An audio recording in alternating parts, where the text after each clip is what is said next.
Assalamualaikum warahmatullahi wabarakatuh. Sahabat sekalian, di tengah derasnya arus informasi, perkembangan sains, dan beragam ideologi modern, kita sering ditanya, bagaimana cara menemukan kebenaran sejati? Lebih dari 900 tahun yang lalu, seorang ulama besar Islam, Imam Abu Hamid Al-Ghazali, mengalami krisis intelektual yang mirip dengan kegelisahan manusia modern. Beliau menuliskan perjalanan panjangnya dalam sebuah kitab yang sangat terkenal, Al-Munqidh min Ad-Dhalal, penyelamat dari kesesatan. Kitab ini tidak hanya menceritakan pengalaman pribadi Al-Ghazali, tetapi juga memberi panduan bagi siapa saja yang ingin mencari kepastian di tengah keraguan. Meski ditulis berabad-abad lalu, isinya masih sangat relevan dengan zaman kita sekarang, ketika banyak orang yang cerdas secara sains, namun tetap merasa kosong secara spiritual. Mukadimah. Dengan nama Allah yang Maha Pengasih lagi Maha Penyayang, dan dengan pertolongannya kita memohon bantuan. Segala puji bagi Allah, Tuhan semesta alam. Salawat dan salam semoga senantiasa tercurah kepada junjungan para Rasul, Nabi kita Muhammad, beserta keluarga beliau yang suci dan para sahabat beliau yang mulia, yang telah memikul agama ini dan menyampaikannya sebagaimana mereka mendengarnya dan memahaminya.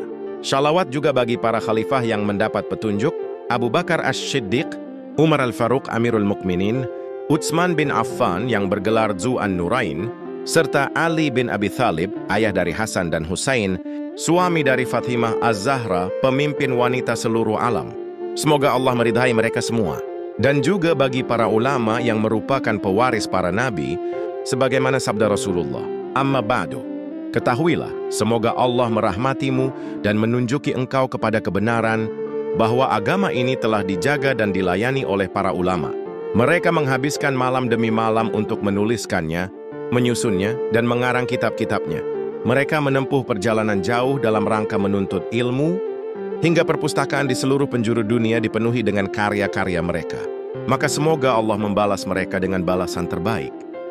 Bagian kedua, perjalanan intelektual Al-Ghazali. Sejak masa mudaku ketika aku masih di usia remaja, aku telah memperhatikan bahwa tujuan tertinggiku adalah mencapai pengetahuan tentang hakikat segala sesuatu, serta memahami kebenaran dari wujud-wujud yang ada. Sejak kecil telah tumbuh dalam diriku semangat yang kuat untuk menempuh jalan ini. Aku senantiasa memberanikan diri untuk menyelami berbagai disiplin ilmu, memperdalam berbagai mazhab dan aliran, serta menyingkap rahasia keyakinan yang ada. Hingga akhirnya, ikatan taklid, mengikuti begitu saja tanpa dalil, terlepas dariku, dan keyakinan yang diwariskan dari nenek moyangku pun runtuh. Aku mendapati diriku sangat terpikat untuk mencari kepastian, yaqan, hingga aku tidak rela hanya dengan dugaan, zan, dan tidak merasa puas hanya dengan taklid. Bagian ketiga, 4 kelompok pencari kebenaran. 1. Ahli kalam, teolog. Aku kemudian menekuni ilmu kalam, teologi. Aku mengetahui bahwa ilmu ini dibuat untuk menjaga akidah dari bid'ah dan penyimpangan, dan dalam hal itu memang ia cukup memadai. Namun, ilmu kalam tidak bisa menghilangkan dahaga pencari kebenaran, sebab ia hanya mampu mempertahankan keyakinan yang sudah ada, bukan memberi cahaya hakikat. Para ahli kalam mendasarkan argumen mereka pada premis-premis tertentu yang diterima begitu saja.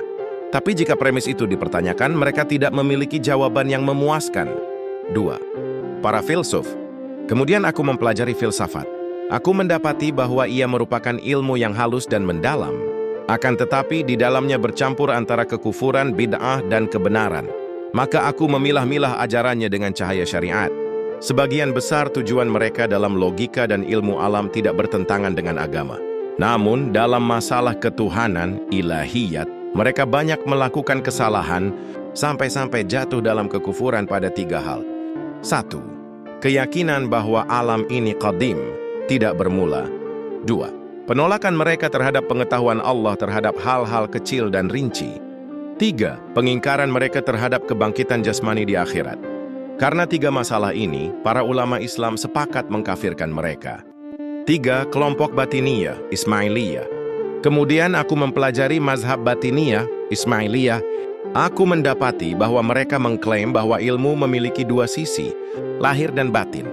Menurut mereka, ilmu lahir tidak berguna tanpa ilmu batin, dan ilmu batin hanya bisa diperoleh dari seorang imam masyum yang terjaga dari kesalahan. Namun, ketika diminta bukti akan keberadaan Imam Ma'sum itu, mereka tidak mampu menghadirkan dalil yang jelas. Mereka hanya berlindung pada klaim-klaim kosong dan retorika yang menakut-nakuti. 4. Kaum Sufi.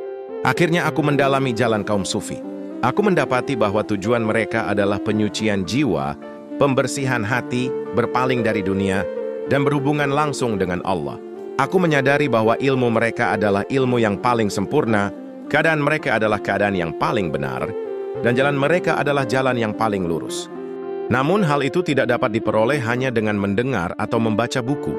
Tidak cukup dengan belajar semata, melainkan harus dengan pengalaman, zauqa, dan perjalanan spiritual, suluk. Bagian keempat, krisis keraguan dan jalan sufi. Setelah aku selesai meneliti berbagai ilmu dan aliran, aku kemudian menoleh kepada diriku sendiri.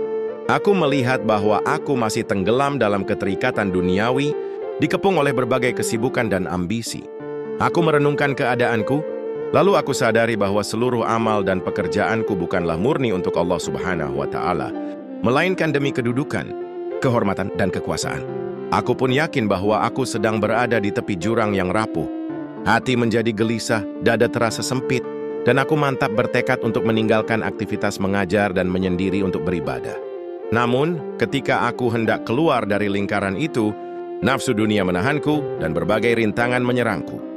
Aku terombang-ambing selama hampir 6 bulan, maju 1 langkah lalu mundur 1 langkah. Aku tidak menemukan tekad yang kuat untuk meninggalkan dunia, namun juga tidak sanggup lagi bertahan di dalamnya. Hingga akhirnya Allah mencabut kemampuanku untuk berbicara. Lidahku keluh dan para dokter tidak mampu menyembuhkan. Saat itu aku sadar bahwa ini adalah peringatan langsung dari Allah, bahwa aku tidak boleh lagi menunda. Maka aku pun menetapkan hati untuk pergi. Aku meninggalkan Baghdad dan menuju negeri Syam. Aku tinggal di negeri Syam beberapa lama. Di sana aku sering beriktikaf di Masjid Umayyah, bahkan terkadang aku naik ke Menara Damaskus dan menutup pintu untuk menyendiri. Dalam khalwat itu, aku sibuk dengan riyadah, latihan spiritual, dan tazkiyatun nafs, penyucian jiwa, hingga Allah membukakan bagiku banyak hal yang tak mungkin aku uraikan satu persatu. Setelah itu aku berangkat ke Baitul Maqdis, Masjid Al-Aqsa di Yerusalem, lalu aku menunaikan ibadah haji ke Baitullah Al-Haram, Mekah. Setelah itu aku kembali lagi dari perjalanan panjang tersebut. Bagian penutup, kesimpulan dan jalan keselamatan. Maka telah nyata bagiku bahwa jalan yang paling jelas dan paling benar adalah jalan kaum sufi, sebab seluruh gerak dan diam mereka bersumber dari cahaya lampu kenabian. Dan tidak ada cahaya di muka bumi ini yang bisa dijadikan penerang selain cahaya kenabian. Aku pun menyaksikan sendiri dengan pengalaman batin, zauq, apa yang mereka sebut dalam keadaan spiritual mereka. Aku melihat dan merasakan sesuatu yang tak bisa diungkapkan dengan kata-kata, namun dari pengalaman itu aku memperoleh keyakinan yang kokoh, tanpa lagi tersisa keraguan sedikit pun. Aku juga menyadari dengan penuh keyakinan bahwa manusia tidak akan berbahagia kecuali dengan menjalankan perintah Allah, menjauhi larangannya, serta menghadapkan hati dan lahirnya sepenuhnya kepada Allah. Dan itu semua tidak akan sempurna kecuali dengan menahan hawa nafsu, berpaling dari dunia dan sepenuhnya menuju Allah. Aku pun memahami bahwa kewajiban pertama bagi seorang mukallaf, orang yang sudah terbebani hukum syariat, adalah merenung dan memperhatikan dirinya sendiri. Sebab siapa yang mengenal dirinya, maka ia akan mengenal Tuhannya, sebagaimana pepatah, barang siapa mengenal dirinya, maka ia mengenal Tuhannya. Seorang hamba, apabila ia telah mengenal Tuhannya dan meyakini bahwa ia pasti akan bertemu dengannya, maka ia akan zuhud terhadap dunia dan sepenuh hati kembali kepada Allah. Kesimpulan utama Imam Al-Ghazali, 1. Jalan kalam hanya melindungi akidah, tapi tidak memberi cahaya hakikat.